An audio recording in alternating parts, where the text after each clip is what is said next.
Hello and welcome to Views on News. I am Jawad. Tehami. Pakistan has once again raised concerns regarding India's aggression and its hegemonic designs at the international level. Pakistan's UN envoy, Mr. Munir Akram, while speaking at the first committee of the United Nations General Assembly, which deals with the international security matters as well as disarmament, said, quote, "Peace and security in South Asia is threatened by the ultra-nationalist and hegemonic policies of India, turbocharged by extremist ideology of Hindutva." Similar sort of concern was also raised by Pakistan's National Command Authority advisor, Lieutenant General retired Khalid Kidwai, who said toxic mix of poisonous ideology and custody of nuclear weapons was posing serious threat to strategic stability of South Asia. Now, the relations between Pakistan and India turned sour and deteriorated back in 2014 when the Indian government was taken by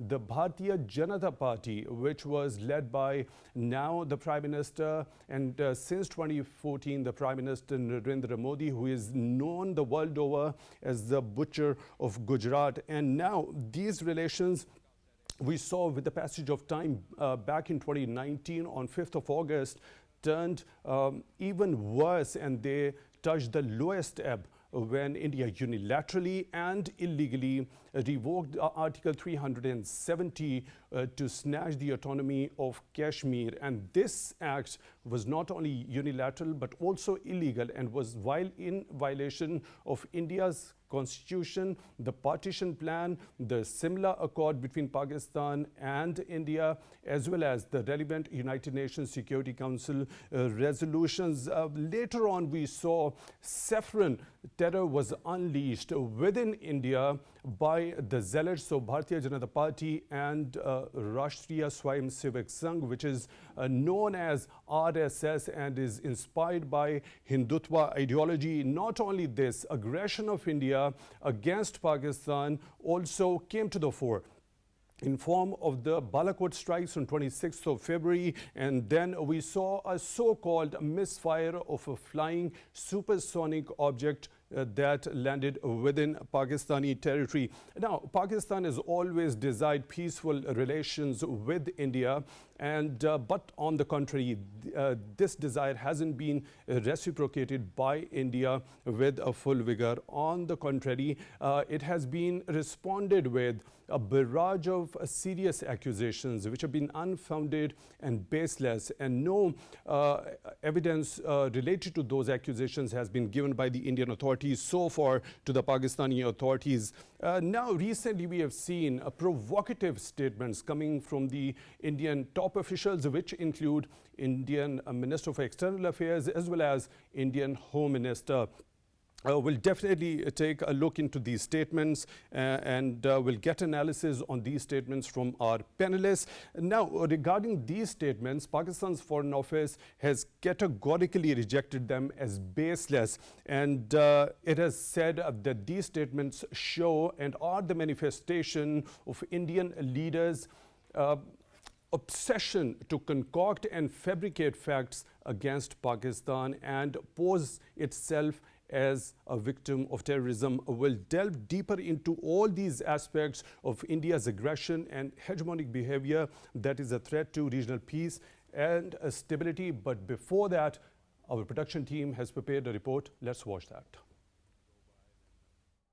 The Modi-led fascist Indian government, with its continued blatant polluting of their national as well as foreign policies, with their traditional extremist tendencies, is not only making the lives of the Indian minorities a living hell, but also jeopardizing the region's peace by making toxic and irresponsible statements against its immediate nuclear-equipped neighbor Pakistan. Recently, while showing the true face of their secularistic claims, the Narendra Modi-led fascist police, which were noticeably not wearing any uniform in Gujarat, flogged a group of Muslims amid cheers from public in the KIIR region of the state over false charges of pelting stones on an event held in connection with the Hindu festival Navratri. Analysts believe that India is fast heading towards much feared stage of genocide, as there is an upsurge in lynching and mistreating of Muslim youngsters in India. In this regard, Ashok Swain, professor of peace and conflict research at a Swedish university, while commenting on a video on Twitter in which a Hindu religious leader was asking thousands of his supporters to carry arms to support Modi Modi's plan to make India a Hindu country, said that India is likely to witness a genocide. Moreover, while showing its traditional insecurity from Pakistan's diplomatic strength in the international arena, recently accused Pakistan of being involved in the international terrorism. Pakistan categorically rejected these toxic remarks, and Foreign Office spokesperson Asim Iftikhar said that Indian External Affairs Minister's statement is yet another manifestation of the Indian leader's obsession to fabricate facts as well as futile efforts to mask its own well-known credentials as a state sponsor of terrorism and a serious violator of human rights. Meanwhile, United States Ambassador Donald Blum's visit to Azad Jammu and Kashmir to promote the United States-Pakistan partnership and to highlight the two countries' deep economic, cultural and people-to-people ties proves to be a massive blow to the Indian malicious campaign against Pakistan.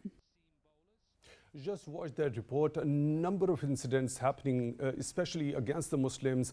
As I already mentioned, the saffron terror against the Muslims and marginalization of Muslims has become rampant with every single passing day within India. And this is causing a big disturbance for the Muslims within India and also for those innocent Kashmiris. Over 80 million Kashmiris are subjugated under a brutal occupation of Indian forces. Over 900,000 troops are stationed, deployed in Indian illegally occupied Jammu and Kashmir. Let's bring in our panelists. We are honored to have been joined in the studio by Mr. Altaf Hussain Wani, who is the chairman, Kashmir Institute of International Relations, as well as Air Commodore retired, Mr. Basit Raza Abbasi. He is a senior analyst. Thank you, both of you, for your time at Views on News today. And we are also being joined on Skype by Ms. Naela Chohan. She's the former ambassador. Let's begin the discussion with you, Mr. Wani. So the revocation of Article 370 turned out to be a turning point as far as the relation between India and Pakistan is concerned. The relations were severed. The diplomatic relations were severed by Pakistani side. The trade relations were severed by Pakistani side because this particular action by India was completely illegal and unilateral and in violation of all the accords between the two countries. Yes, the relations between India and Pakistan during the past decades, we can see it was a very short span of time when there was a dialogue between India and Pakistan. They started talking together, but unfortunately, as soon as this BJP government took office in 2014, and thereafter we saw a series of accusations on behalf of the Indian government against Pakistan, against people of Kashmir, their resistance, branding that as terrorist movement all over the world.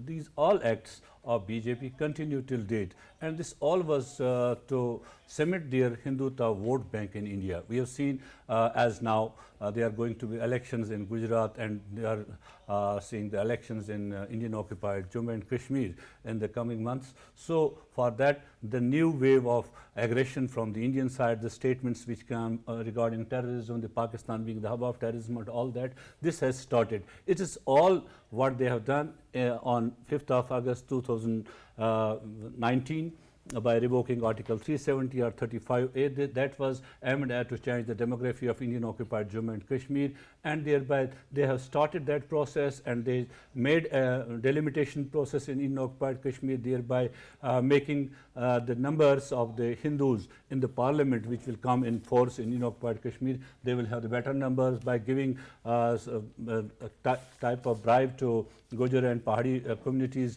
giving them scheduled tribe status. And also, the aggression which came from India, that is the educational aggression, that is cultural aggression from India, from all fronts they are on, and they blame Pakistan. At the end of the day, what they have to say to the international community, that is that Pakistan is supporting the terrorism in Kashmir.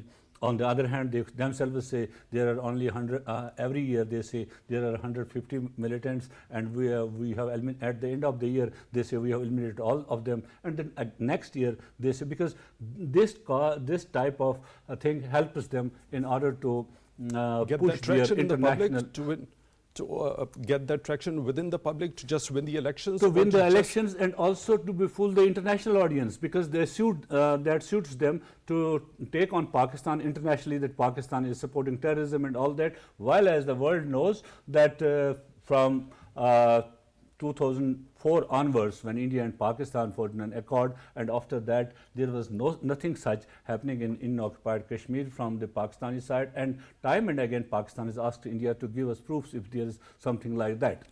Commodore Abbasi, a recent statement by Home Minister Amit Shah, he says that he doesn't want to talk to Pakistan. On the contrary, we see Prime Minister Shehbaz Sharif on the sidelines of the recent United Nations General Assembly session said that Pakistan has always desired peace, but it is conditioned to India's reversing that revocation of Article 370, giving Kashmir back its status and resolving this dispute as per the UN resolution. So this equation doesn't go well when it comes to the larger interest of the region, because on one side we see the desire of negotiations and dialogue, on the other side we see the stubbornness. That's true. Actually, this is because, as Mr. Wani pointed out, the Hindutva narrative has sold very well in India, and also to some extent accepted abroad. And Mr. Modi was lucky that the United States got a president like Donald Trump. So this right-wing sentiment actually got traction the world over, and he actually rode the wind which was prevailing in favor. So we see that now they have come to the conclusion, the Indian government, that they have formed a majoritarian government. They know that they don't need other minorities. Their vote bank is the Hindu vote bank, and it has won them 2 elections, and it's rather quite likely to win the third one also. So this is very unfortunate, and this Hindutva narrative has been so loudly drummed up and so vociferously and vehemently drummed up that it has submerged all voices of reason. In fact, they have all been drowned in this deluge. And as a result, you see that domestically, all state institutions, be it judiciary, the business houses, the educational institutions, the media, they are all handmaidens to the executives. And there is no voice of opposition. Whatever they are doing is very well accepted in the country, except by the minorities who occasionally raise voices, whatever their strength is. But they are easily subjugated by that vast majority and the brutal police force. We've seen there have been dissenting voices within India, especially from the Congress as well, but whoever raised the voice has been suppressed with full force. This is what I'm saying, that this Hindutva actually has overpowered the Indian polity, and all the state institutions have become, because what is the result to the opposition? If they can't prevail in parliament, they have recourse to the judiciary. They can go to the courts, but the courts are ready to hand down the verdicts which the executive wants. So, and another place where they can raise their voice is the media. So you mean to say the media is already entire sold. System of the Exactly. Indian so-called democratic society has been polluted. Unfortunately With this so. ideology of Hindutva. Let's bring in Ms. Naela Chohan, former ambassador. Ms. Chohan, again we have seen a barrage of accusations by the Indian government's top officials, including the Home Minister Amit Shah as well as the External Affairs Minister Mr. Jay Shankar. They accuse Pakistan of fomenting terrorism and Pakistan being an expert in international terrorism, which has been categorically rejected by Pakistan's Foreign Office. On the contrary, we see there is a long list and the concrete evidence of India's fomenting terrorism on Pakistani soil in collusion with RAW colluding with NDS in Afghanistan during Ashraf Ghani's government, as well as we saw Kulbhushan Yadav caught red-handed in espionage and sabotage activities in Pakistan. You're very right. It's a typical Indian leadership strategy to distract the world from all the atrocities they are committing within their country against the minorities, particularly the Kashmiris, and also from their activities in the region. These recent statements only confirm the nefarious designs of the Hindutva government. And you could see that recently even the Indian foreign minister was in USA, and they were trying to negotiate things, but USA imposed sanctions on India. Indian company, one of their petroleum companies. So India cannot be that confident that the world is not seeing what's happening and that they can get away with their activities. In Kashmir, you could see the Secretary General also of the United Nations stated that he would be willing to help if the two sides are ready to come to the table. But Indian side is not willing to do so because they have a different agenda, and it is in violation of their commitment to the UN Security Council resolutions, which actually were initiated by India in the 50s. So they are taking somersaults in their position, uh, but I don't think that the world is blind to what they're doing. Ms. Chohan, why is the world blind when we see the world powers always speaking about human rights when it is a blatant violation of human rights in Indian illegally occupied Jammu and Kashmir, especially after the revocation of Article 370, there has been complete curfew and complete communication blackout over there. And especially during the COVID-19 days, we saw the innocent Kashmiris were not provided with proper medical assistance as well. Yes, since there was blackout, the world could not see the reality on the ground, but a lot of international media representatives came, took the risk of their lives to record what was going on. Amnesty International did that, Human Rights Watch did that, and so many other organizations. They brought it to the international forum, the reality of on the ground situation of the Kashmiris' plight and their suffering. Ms. Chohan, Mr. Munir Akram is of the view because of the lack of accountability of India, it transgresses and continues to do so. Now, who has to hold India accountable for all the transgressions it is committing? You see, it's basically the international community, but as you know, in real politics, countries create linkages, they create alliances, and they ignore certain issues for their vested interests. And no country is above that. So while they do drum up human rights situations, but when it comes to India, their vested interests in India, particularly economic interests, are so strong that sometimes they're not as vocal as we would like them to be.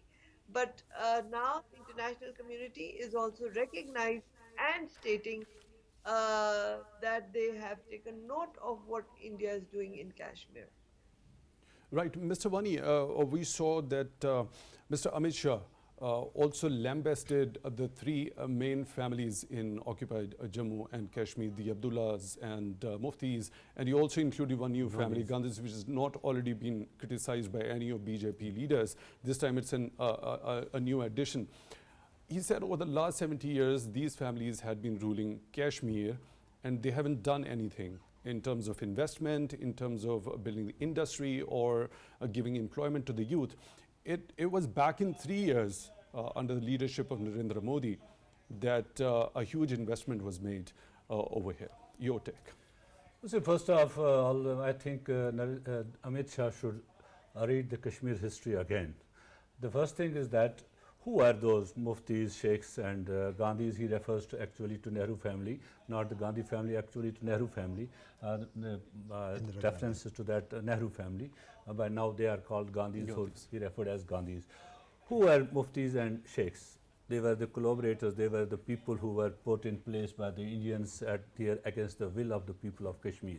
And today, and just before the revocation of Article 370, they were in alliance with the Umar Abdullah was the deputy foreign minister in Vajpayee's era, and also Mahbooba Mufti was the ally of the BJP the alliance government in Indian occupied Jammu and Kashmir. Looking at whom Amit Shah was addressing today, we have to think over it. While he was addressing in a public gathering at Baramulla, who are the people? Where from they were brought there to listen to Amit Shah? Were they Kashmiris? Were they from that town where he was addressing the gathering? No. All the people, it's not my accusation. This is what I saw the Hindu wrote. The Indian newspaper wrote, Hindu, that all these people were brought from the bordering areas of Tangadar, they were brought from Uri, they were brought from other border areas of Indian occupied Jammu and Kashmir to this place, and public servants were forced by their superiors to be present in the valley, putting whole of the valley under curfew and addressing a rally in a town in Baramulla, and then claiming that I'm not going to talk Pakistan, I'm going to talk to the Kashmiris, I'm going to talk to the Pahadis, I'm going to talk to the Gojra and all that. What fun he's making. We have seen that if you have talked to the Kashmiris in past, if you have been there, if the Indians were sincere in talking to the people of Kashmir, they would have solved the problem. This Amit Shah should learn from last 75 years of dispute that all these things, the investments they brought and all these, our leaders are on record. That late Saeed Ali Shah Gilani said, if Indians will, instead of charcoal, if they will carpet our roads with the gold, we will not accept the Indian hegemony. So this is the real face in Kashmir. The people in Kashmir do not want any of the Indian investments in Kashmir. Just what people want. They want their right. They want right to live. They want their fundamental right, the right which is recognized by the United Nations Security Council, that is right to self-determination. They want the right to peaceful assembly. I'm challenging Amit Shah. Let him today declare that there will be no ban on processions, no ban on public rallies in Kashmir. Let me see when the people in Kashmir and will no come ban out. on media for that sake as well. Allow the media to report all those. Commodore Abbasi, isn't it ironic and ridiculous at the same time for a leader at such a top slot accusing those three families which were pro-Indian before the revocation of Article 370, and he's putting that onus of killing of 42,000 people in occupied Kashmir since 1990 on the shoulders of those three families? That's true. Actually, those families, as he very rightly pointed out, were actually projected by these people. This is the same right from the times of Prime Minister Nehru's time. Sheikh Abdullah joined hands with him, and actually the real leaders like Saeed Ali Shah Gilani Marhum, and with every passing day we remember him more and more. There's steadfastness to the cause, and I hope the Kashmiri leadership now sort of gets together, and a voice like Saeed Ali Shah Gilani rises from there again, so that these Indian designs, Indians are very good at making movies. They can make you feel as if it's a reality, where it's a story, but they are so successful. And this is what they are doing on the international arena also. They are making so successful stories which is being sold all over the world. And here let me also point out, you raised this question that why is it not projected? Even if the plight of Kashmiris, sometimes I see on BBC there's an odd film in which they see all the atrocities which are being committed against the Muslims. But that's only like a passing news. At the government level, there is no notice of it. There is no change in their relationship with India. And the reason for that is partly because India is a greater economic power. And secondly, somehow the Americans, they feel that one day India will rise against China. And I hope and pray to Allah that that day comes soon. And they will realize that these guys will be the first ones to run away from any scene of hostility. But till the narrative is selling, they are successful. The world knows, very well knows, better than us they know what all is being done in Kashmir and all over India against Muslims. But they are silent. They are actually a willing party to it. They are allowing India. And a very categorical example of that we saw against the Russian embargo.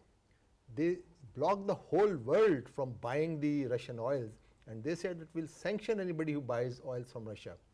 But India, they allowed India, go ahead, do it.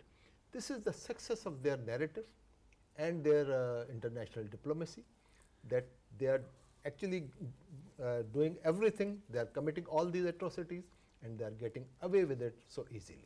Let's bring in Ms. Naela Chohan. Mr. Amit Shah says it is because of those three big families who've been ruling Indian illegally occupied Jammu and Kashmir over the last 70 years. No investment was made over there, no employment was given to the youth, and since 1990, over 42,000 people lost their lives. And he also has the audacity of saying that it is very difficult to shoulder a coffin of your son, and who is responsible for all those 42 killings. Isn't it ironic and ridiculous at the same time? You're very right. It's ironic and it's ridiculous because the families they're talking about were the ones that were brought in power by them to control Kashmir tacitly. Now they're doing it blatantly. So they basically the Abdullahs and all were following the Congress agenda and the central government's agenda, and therefore could not really be representative of the people. The Kashmiri movement therefore started because they were not getting their voice, and it was a genuine struggle for right to self-determination. Now, if they like to blame those that they have put there as their puppets for not delivering, it is basically accepting the failure of the government, failure of the Indian government. So whether they like it or not, by making such blames, they are actually admitting their failure. As far as the Kashmiri struggle is concerned, it is genuine, and there's a real suffering going on. So it is not, they can blame Pakistan, they can blame anyone, but you must, give credit to the Kashmiri people who stood up and are continuously fighting for their right to life, right to having their voice in their own land. Indian tries distracting. Right, Miss Naela Chohan, there is another very important point which has been raised by Mr. Amit Shah. He goes on to say that the main achievement of current government regarding Kashmir is to take democracy at the grassroots level. It was limited to 87 legislators, 6 parliamentarians, and 3 families, again those 3 families, and we have taken it to villages, over 30,000 local bodies. Do you think it's an achievement by suppressing people, the natives, and passing a new domicile law and giving those domicile certificates to non-Kashmiris to go over there and change the demography? So is it really an achievement? Not at all. They're trying to make it an achievement because, as you know, the UN Security Council resolutions call for plebiscite in which the voice of the people of Kashmir would prevail. So if you take the demography of Kashmir, the Kashmiri voice is very different from what the Indian government wants. And therefore, they're trying to suppress it by changing the demography. They are bringing in by this abrogation of Article 370, they actually have given right to non-Kashmiris to come and buy land there and to settle there, so that they create their vote bank which does not exist with the genuine Kashmiris. And this will backfire because if you look at Kashmir's history, just Wani have just said that India has to revisit the history of Kashmir. These, knee-jerk reactions to control this beautiful valley, these beautiful people, will backfire because it is all with hypocrisy and it is not with honest and genuine intentions. And people of Kashmir know that. Mr. Wani, Mr. Amit Shah went on to say that now, after the revocation of Article 370, before that, Kashmir was the hotspot of terrorism being fomented from across the border, allegedly on Pakistan. And now it has become the hot spot of tourism. Is that a reality? Yeah, to him it might be a reality, but the actual reality is that what the Indian government has done over the past few years, almost from last decade or so, that now they have increased the days for the Amarnath Yatra. Firstly, there were 5,000 to 6,000 yatris would come to the Amarnath Yatra. Now they make a huge plan for that and get more and more yatris to that place. And in 2008, a move was made to give the land to the Amarnath Yatra Shrine Board. There was agitation against that. At that time, Indian government was forced to take that step back.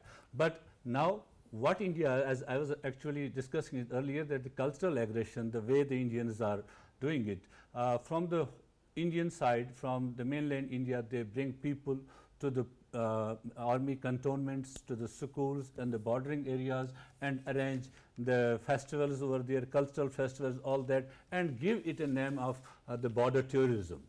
This is all done through under the carpet of their whole security apparatus, and in order to showcase to the world, you see, Kashmir is a very peaceful place, and we have done everything there. So, and we in Kashmir, we have seen that there were only 450 temples in Kashmir before 1990.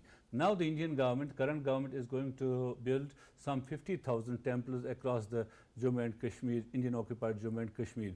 Why? Why all these temples? They want to change the they changed the political discourse. Amit Shah was referring that we have taken democracy to the grassroots level. That was to create a false leadership in Kashmir. They failed in that. Today, when Amit Shah was addressing to the public, you could see on the stage there was no popular leader or anybody else right or left of the Amit Shah. These were all those leaders which the Amit Shah or the BJP or RSS or the Indian government, Indian army created through false elections of DDC elections or Panchayat elections or that. And likewise, they are bringing all these people in Kashmir, asking people of Kashmir by force to host the Indian flag.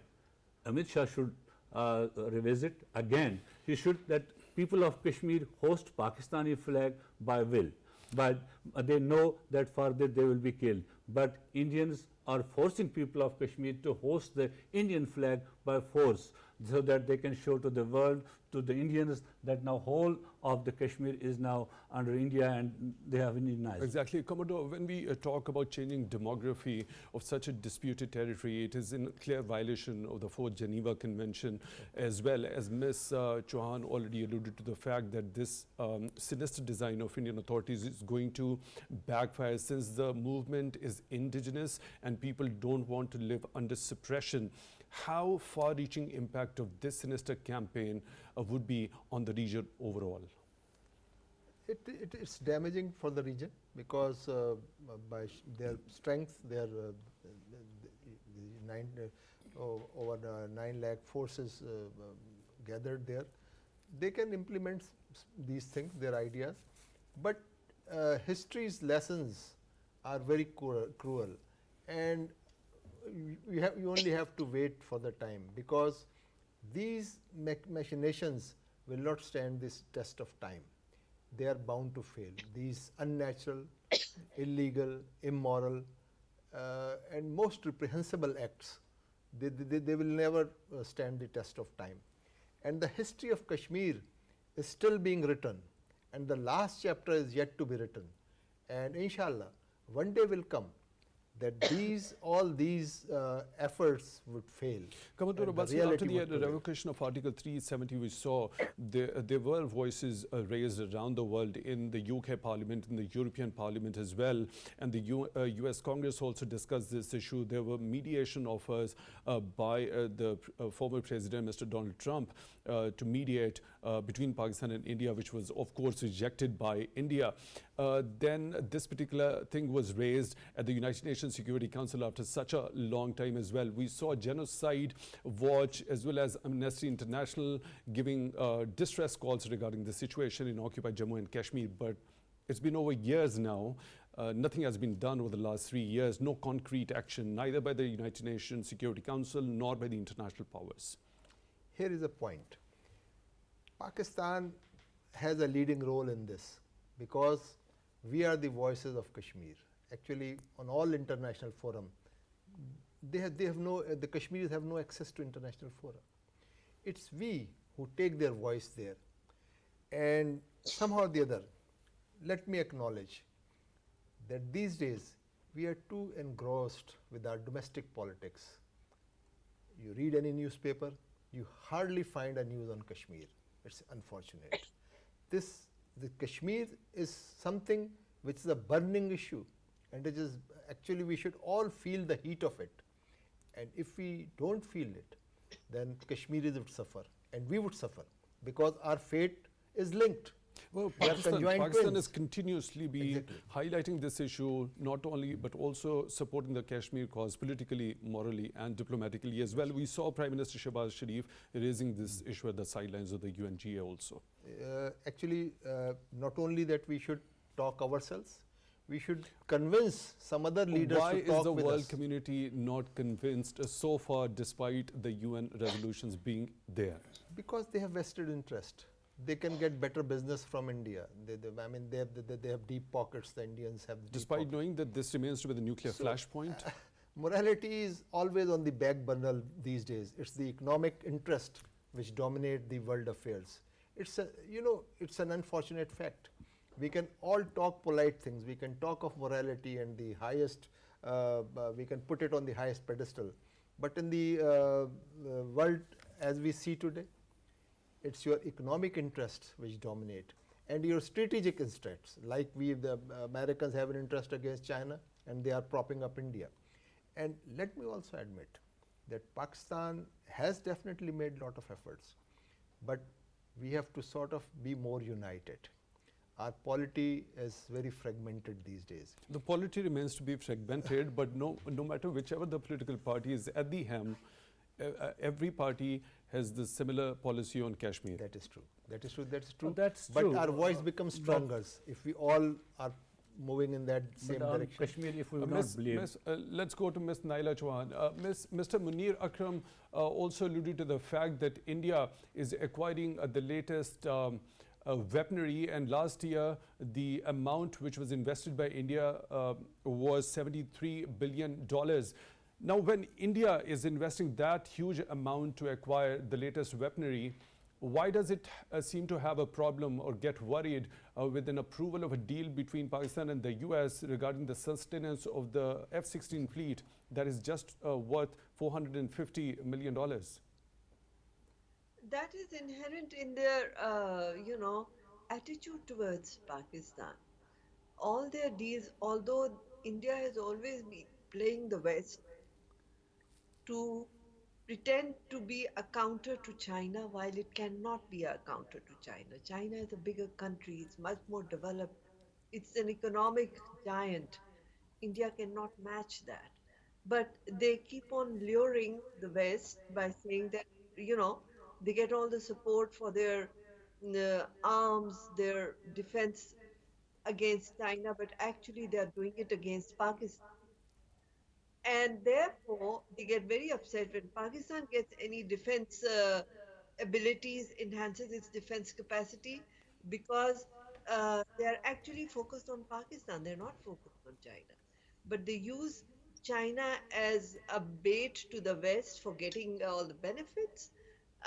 If they were sincere, then they wouldn't be bothered about what Pakistan was doing. Pakistan is 5 times smaller country and 5 times smaller population. So we really are not a threat to them, but they pretend it because they have nefarious designs. Mr. Wani, your take regarding this worry of India regarding Pakistan having approved a deal with the US regarding F-16 sustenance, and but while India acquiring the basically latest is trying, itself. what India has been doing for a long time, it's not a new thing from India. India has been trying for long to block each and everything which benefits Pakistan, whether it is in terms of economic interests of Pakistan, whether Pakistan's defense requirements, or all these things. They link all these things to themselves and thereby try to achieve more and more from the West.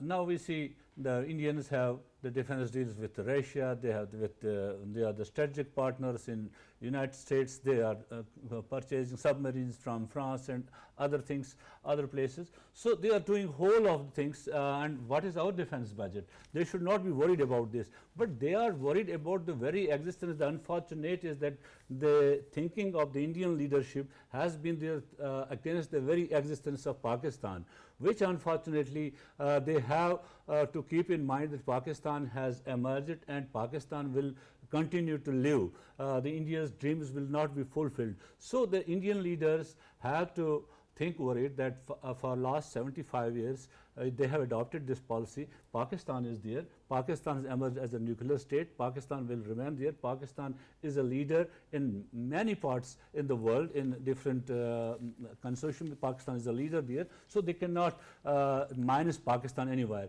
So one thing I want to add to this, that Indian leadership, now 75 years have gone. This century was called the Asian century.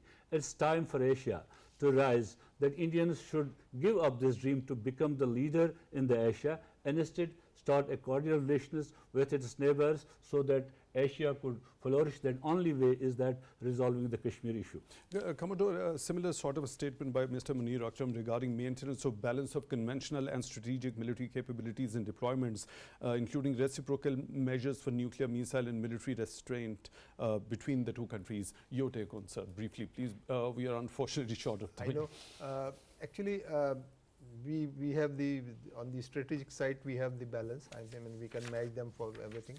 But on the conventional, we are far behind. And this is what the Indian effort is, to block any modern equipment reaching